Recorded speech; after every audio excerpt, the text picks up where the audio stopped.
This channel does not promote any violent, harmful, or illegal activities. All content provided by this channel is meant for an educational purpose only. Top quality और consistent performance के लिए सिर्फ silver pump नाम याद रखना।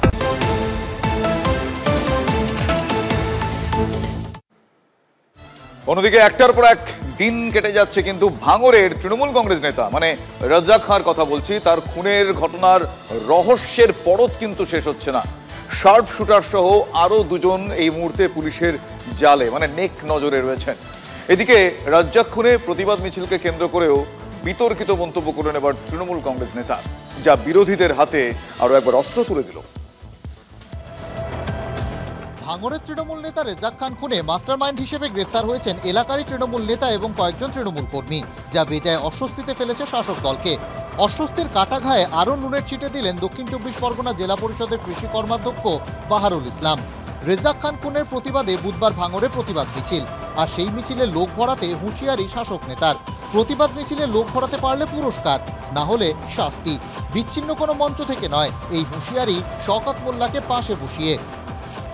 কালকে আমি personally এটা যে বুথ তাদের আমি আলাদা করে প্রাইজ দেবো, যে বুথ সবচেয়ে বেশি লোক বের করবে, ভিজিয়ে হোক আর মানে গা ভিজিয়ে হোক আর না ভিজিয়ে হোক, এই অবস্থায় বুথের লোক এক জায়গায় বের করে ছবি তুলে তারপর তোমরা রাস্তায় নামবে এবং শেষ পর্যন্ত লোকগুলো থাকারও দায়িত্ব সেই নেতা। যে বুথ ছবি দেবে না সেই বুথ কিন্তু আগামী যে মাল আসবে সেই মাল থেকে তারা বঞ্চিত হবে। বাহারুল ইসলামের বাহারি কথা, নেতা খুনের প্রতিবাদ মিছিল ঠিক করে দেবে কোন এলাকায় কাজ হবে আর কোন এলাকায় কাজ হবে না। ভাঙড়ের বিতর্কের মুকুটে যেন নতুন পালক যোগ করলেন বাহারুল ইসলাম।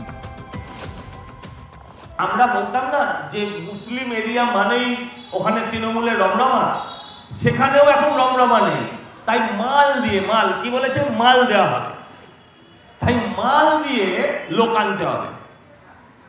ভাগ্যিস বলেনি কংগ্রেস, বিজেপি, সিপিএম তাদের থেকেও লোক নিয়ে যেতে হবে, এটাই যে বলেনি এটা আমাদের 14 পুরুষের ভাগ্যিমান। এদিকে রাজ্জাক খান খুনে গ্রেফতার রফিকুল খান নামে আরও এক দুষ্কৃতী। হাসনাবাদ থেকে গ্রেফতার করা হয় তাকে। পুলিশ সূত্রে খবর, রাজ্জাককে 5টি গুলি মারার পর মৃত্যু নিশ্চিত করতে তার গলায় চপারের কোপ মারে এই রফিকুল। 2 শুটারের একজন ধৃত রাজু মোল্লা।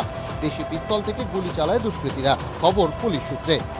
সত্যজিৎ মণ্ডলের রিপোর্ট, TV9 বাংলা।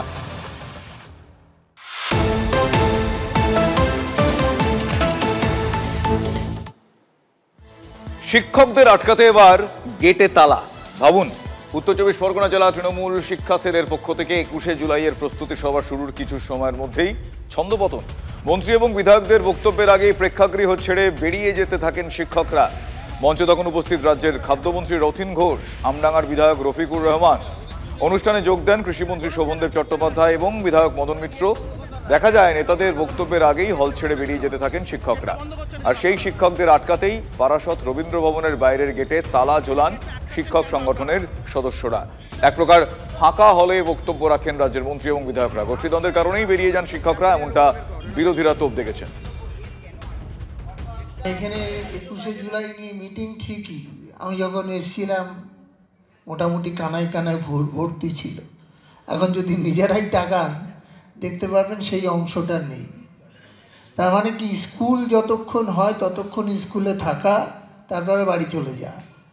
তাহলে এই যে সংগঠনের প্রতি যে দায়বদ্ধতা, যে কারণের জন্যে সভা, সেই সভার তাৎপর্যটা কিন্তু খুব একটা ভালো দেখায় না। এর থেকে রাস্তার মোড়ে মিটিং করলে অনেক বেশি লোক হয়। যে নেত্রীর জন্যে আপনারা যাবেন, তিনি 26 দিনের অনশন করেছিলেন, আর আপনারা 2 ঘন্টাই বসতে পারছেন না। শিক্ষকরা বেরিয়ে যাচ্ছেন, তারা থাকতে চাইছেন না, কারণ এই শিক্ষকদের ডিএ মেরেছে এই সরকার, এই শিক্ষকদের চাকরি কেড়ে নিয়েছে এই সরকার। সেই জন্য এই সরকারের বিরুদ্ধে শিক্ষকদের ক্ষোভ আজকে প্রমাণ হয়েছে। দেখা গেছে তারা রবীন্দ্র ভবন ছেড়ে বেরিয়ে যেতে যাচ্ছে, তালা দিয়ে রেখেছে, তাদেরকে জোর করে বসিয়ে রাখা হচ্ছে। যে শিক্ষক সমাজ তৃণমূলের সাথে নেই এবং বাংলায় তৃণমূলের এই ডিম ভাত কর্মসূচি আর সফল হওয়ার কোনো জায়গায় নেই। শিক্ষকদের আটকাতে গেটে তালা দিতে হচ্ছে। না, অ্যাকচুয়ালি ব্যাপারটা হচ্ছে তা নয়। বাইরে যেহেতু প্রচন্ড, আপনারা জানেন, এই ব্যস্ততম রাস্তা রবীন্দ্র ভবনের সামনে এত শিক্ষক হুড়োহুড়ি করে ঢুকছেন এবং সেখানে একটা যদি দুর্ঘটনা ঘটে যায় সেইটার জন্য, মানে সেটা যেন কোনোভাবেই কাঙ্ক্ষিত নয়, সেই জন্য আমরা আপাতত আর কি এটা করেছে আমাদের যারা স্বেচ্ছাসেবক ছিল।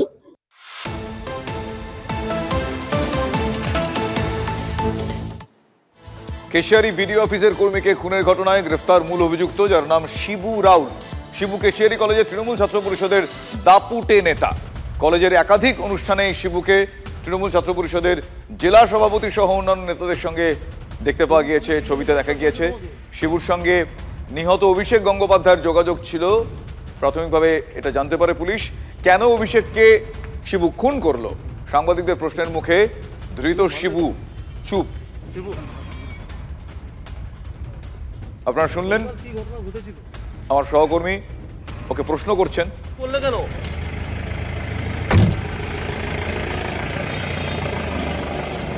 শিবু মুখে কুলুপ এঁটে বেরিয়ে গেলেন। কেশিয়ারি বিডিও অফিসের কর্মীকে খুনের ঘটনায় গ্রেফতার যাকে করা হয়েছে তার নাম শিবু রাউল। অভিযুক্ত শিবু রাউল কেশিয়ারি কলেজের তৃণমূল ছাত্র পরিষদের দাপুটে নেতা।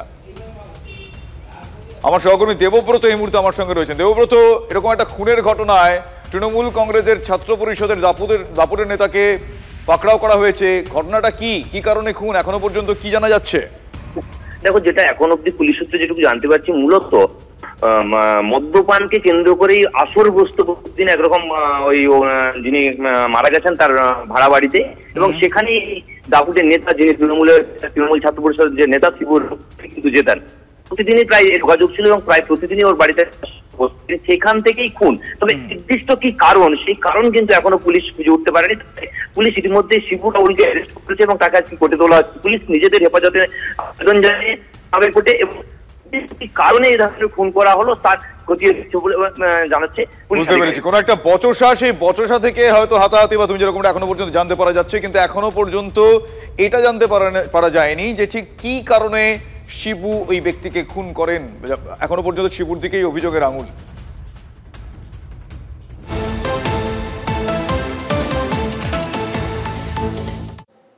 সুতির পর এবার নবগ্রাম। রোগী যাতায়াতের ভরসা খাটিয়া।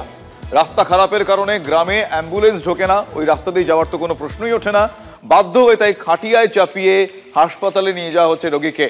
আরও একবার এই ছবি এ রাজ্যের, আর এই ছবি সোশ্যাল মিডিয়ায় ভাইরাল হয়ে গিয়েছে। মুর্শিদাবাদের নবগ্রামের রায়পাড়া গ্রামের এই রাস্তা হাঁটার অযোগ্য, সেখানে অ্যাম্বুলেন্স ঢোকার তো প্রশ্নই ওঠে না, কিন্তু অসুস্থ রোগীকে ঠিক এভাবে খাটিয়ায় চাপিয়ে নিয়ে যাওয়া হচ্ছে হাসপাতালে। মুর্শিদাবাদের নবগ্রামের রায়পাড়া গ্রামের ঘটনা। ভিডিওতে দেখা যাচ্ছে কয়েকজন মিলে খাটিয়ায় চাপিয়ে এক বয়স্ক রোগীকে হাসপাতালে নিয়ে যাচ্ছেন। গ্রামবাসীদের অভিযোগ, শুধু ভোটের সময় প্রতিশ্রুতি মেলে, ভোট ফুরিয়ে গেলে কেউ কিচ্ছু বলেন না। আলাদা আলাদা চারটি ছবি আপনাদের দেখাচ্ছি, তার কারণ শুধুমাত্র মুর্শিদাবাদের এই ছবিটিই নয়, এ বর্ষায় আবারও এই একই চিত্র দেখতে পাওয়া গিয়েছে এ রাজ্যে। আমার সহকর্মী কৌশিক এই মুহূর্তে আমাদের সঙ্গে টেলিফোন লাইনে রয়েছেন। কৌশিক, ছবি একই, কিন্তু প্রশ্ন প্রত্যেক বছর আমাদের একই থেকে যাচ্ছে যে এই ঘটনা, এই যে ছবিটা আমরা এই মুহূর্তে দেখতে পাচ্ছি ভাইরাল হয়েছে যে ছবিটা, ঘটনাটা কি?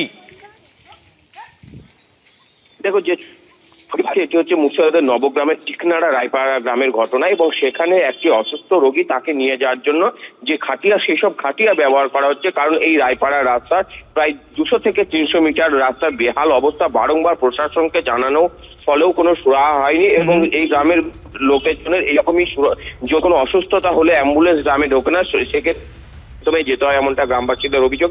এবং যে ঘটনা পরম্পরায় যে ঘটে আগে জানানোর কোনো সুরাহা হয়নি, এবং ঘটনা ঘটার পর কিন্তু আশ্বাস মেলে, কিন্তু সেই আশ্বাস আদৌ কি পূরণ হয় সেটাই প্রশ্ন থেকে যায়। জানানোর ফলে কিন্তু এই রাস্তায় কোনো রকম সুরাহা হয়নি। এই গ্রামের কিন্তু বিগত 20 বছর থেকে এই রকমই অবস্থা বলে জানাচ্ছে স্থানীয়রা। শুধুমাত্র যে মুর্শিদাবাদের নবগ্রাম, এমন দিন কয়েক আগে কিন্তু এক গর্ভবতী মহিলা। বেশ বেশ কৌশিক, তোমার সঙ্গে যোগাযোগ বিচ্ছিন্ন হলো, কিন্তু যেটুকু আমরা কথা বলে বুঝলাম যে দীর্ঘ 20 বছর ধরে নাকি এই রাস্তার এই অবস্থা, ফলে বুঝতেই পারছেন ধৈর্যের বাঁধ গ্রামবাসীদের ভেঙে গিয়েছে। ফলে এই মুহূর্তে কি করবেন, নিরুপায় হয়ে তাদেরকে খাটিয়ায় করে রোগীকে হাসপাতালের উদ্দেশ্যে নিয়ে যেতে হচ্ছে। ভাবুন, ওই রাস্তার ছবি একবার দেখুন। মুর্শিদাবাদের নবগ্রাম এলাকায় এই রাস্তা হাঁটার অযোগ্য। শুধুমাত্র মুর্শিদাবাদের এই ছবি নয়, আমি পিসিআরকে বলবো আরও একবার, পরপর এই বর্ষাতে এই রাজ্যের মানুষ যারা ভোটার, যাদের কাছে ভোট চাইতে, যাদের দরবারে ভোট প্রার্থীরা যান, কিন্তু দেখুন ঘাটাল, সুতি, নারায়ণগড়, দাসপুর ছবির পার্থক্য খুব একটা কিছু আছে না, নেই। এমন রাস্তার অবস্থা যে রাস্তায় হেঁটে চলা যায় না, সে রাস্তায় অ্যাম্বুলেন্স কি করে ঢুকবে, গাড়ি কি করে ঢুকবে, অগত্যা খাটিয়ায় করে রোগীকে নিয়ে যাওয়া হচ্ছে। একটার পর এক এই জায়গাগুলো আপনাদের আমরা দেখাচ্ছি। এই বর্ষাতে অন্ততপক্ষে 4 থেকে 5টি জায়গায় ছবি আমরা দেখিয়েছি এবং এক কিশোরীর মৃত্যুর খবরও আপনারা জানেন। আমার সঙ্গে এই মুহূর্তে টেলিফোন লাইনে রয়েছেন বিজেপি নেতা সজল ঘোষ। সজলবাবু, এই ছবিগুলো পরপর দেখাচ্ছি আর আমরা ভাবছি যে এ রাজ্যের মানুষজন যাদের এই দশা, প্রায় 20 বছর ধরে নাকি রাস্তার এই অবস্থা, এদের দিকে সত্যি তাকানোর কোনো অবকাশ নেই নাকি এটা ইচ্ছাকৃত না কি আমাদের জানা নেই? আপনার কি মনে হয়? এইটা তো এখন দৈনন্দিন খবর। নবগ্রাম, দাসপুর, সুতি পরপর দেখাচ্ছেন আপনারা। আমি বলছি যে বাঙালি এসব ছেড়ে দিক না, ও রাস্তায় ডুলি করে নিয়ে যেতে যেতে মরে যাক, খাটে করে নিয়ে যেতে যেতে মরে যাক, মৃতদেহ কাঁধে করে না নিয়ে যেতে পেরে মৃতদেহ ব্যাগে ভরে নিয়ে যাক, পাশে বেঁধে বাপ আর ছেলে মিলে মায়ের মৃতদেহ নিয়ে চলুক, তাতে কি হয়েছে? অসুবিধা কোথায়?